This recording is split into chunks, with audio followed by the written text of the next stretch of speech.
Сөйләсәң, онытырмын, күрсәтә исем дә калыр. Үземне дә шуңа җәлеп итсәң, өйрәнермен дигән Конфуций. Бөек фикрияләренә колак салмыйча булмый. Шуңа реставрациягә баштанаяк чумык дип, без Татарстанның дәүләт архивына юл тоттык. Минем исемем Камилә Әхмәтгалиева. Мин реставрация лабораториясендә эшлим. Бүген сезнең белән реставрация эшләре белән шөгыльләнәбез. Реставрация килгәндә инде безгә саклану урыныннан заказ килә беренче. Заказда инде төрле нәрсә языла. Ничек реставрировать итәргә инде. Анда тузанын алырга, чистартырга, ябыштырга, беркетергә, һәрберсен карарга кирәк инде. Заказда һәм фонд опись сделано тикшерергә кирәк булачак. Документларга килгәндә инде безнең саклану урынында төрле документлар килә. Гәҗитләр, афишалар, төрле метрик документлар, борынгы электәге документлар килә.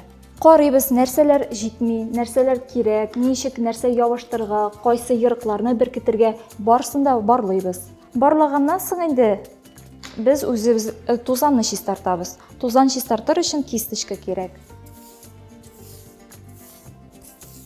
Тузанны чистартып бетерәбез һәм икенче яктан да шул ук эшне башкарабыз.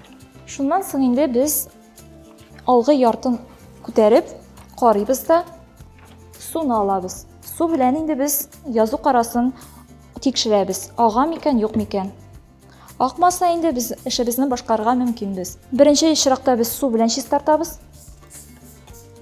Сиптереп чыкканнан соң инде без марлены алып чистартабыз тагын. Икенче якта да шул ук башкарабыз. Бөкләнгән җирләрендә шулай ук скальпель алып тигезлибез. Сирәк һәм зур тарихи кыйммәткә ия предметларны рәткә китерү өчен реставрация белгечләренә бик озак баш ватарга туры килә. Аның өчен махсус реставрация советлары да булдырыла. Ягъни реставратор бу эшкә үзе генә керешми һәм керешергә хакы да юк. Сирәк кулъязмалар белән дә шул ук хәл. Иң элек төрле ысулларны барлап, сынап карарга кирәк. Реставрация йөкләмәсен булдыру этабы да бар. Ысуллар туры килмәгән очракта йөкләмәләргә төзәтмәләр кертәләр. Ә менә мәсәлән, газета сыман масса күләм материалларны эшкәртү өчен кәгазьне стабильләштерү станогы кебек һәм башка стандарт технологияләр кулланыла. Безнең монда өлеше җитми. Шуның өлешен безгә ябыштырырга кирәк. Реставрация кәгазен йыртабыз. Йыртабыз, чөнки җепселәре безнең документ белән туры килсен өчен, кәгазь белән бер-берсе белән тоташсыннар өчен.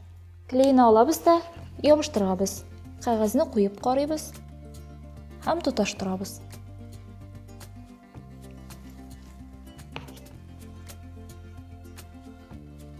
Хәзер инде башка өлешенә керешәбез.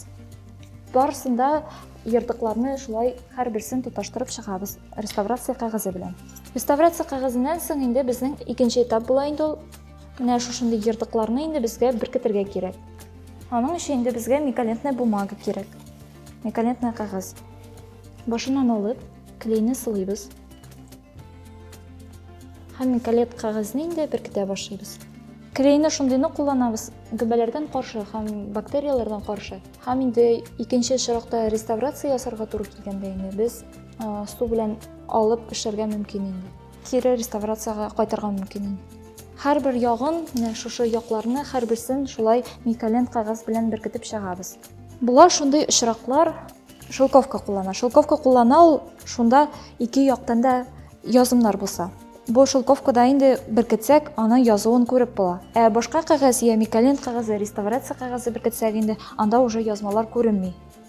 Шушы документны әйләндереп карыйбыз.